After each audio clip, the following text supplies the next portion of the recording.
I showed up to dinner in an Uber, and my grandpa looked at me and asked, "Where's the SUV I bought you?" Before I could answer, my mom smiled and said, "Oh, Asher needed it more." That's when everything changed, because what she didn't expect was my grandpa picking up his phone and calling the police on his own family. I've always been the easy one, the quiet son, the understanding one, the one who didn't argue. My brother Asher, he always got first choice. Better room, better gifts, more attention. And me, I adjusted. I stayed quiet. I told myself, that's just how families work.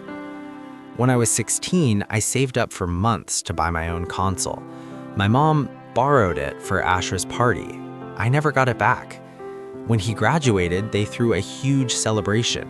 When I graduated early with honors, we went to Applebee's. 7 people. That was the moment I should have understood, but I didn't, not yet. 9 months ago, my grandpa gave me something that finally felt like mine, a brand new SUV. He looked me in the eyes and said, "This is for your independence."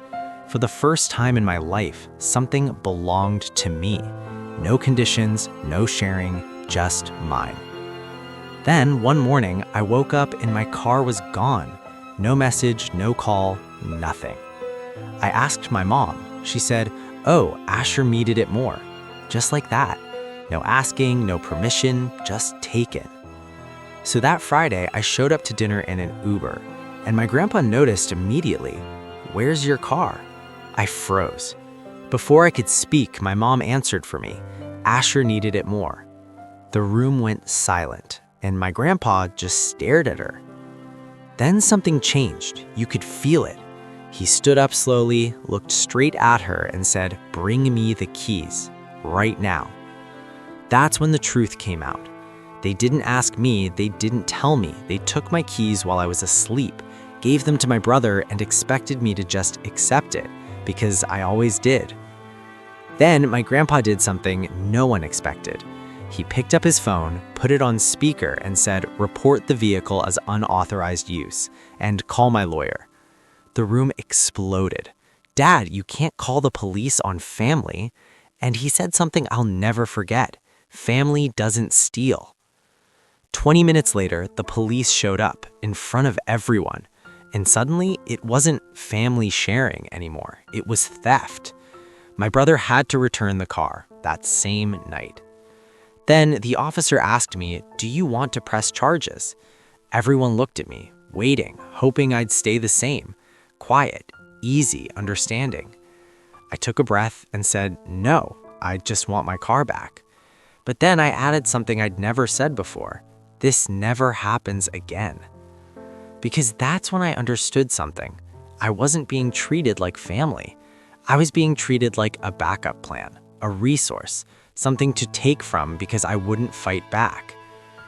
The next morning, my grandpa called me. He changed his will. My heart dropped. He said, "You're getting your share directly. And your mother, she gets a restricted trust. And if she ever takes from you again, she loses everything." That afternoon, we had a family meeting.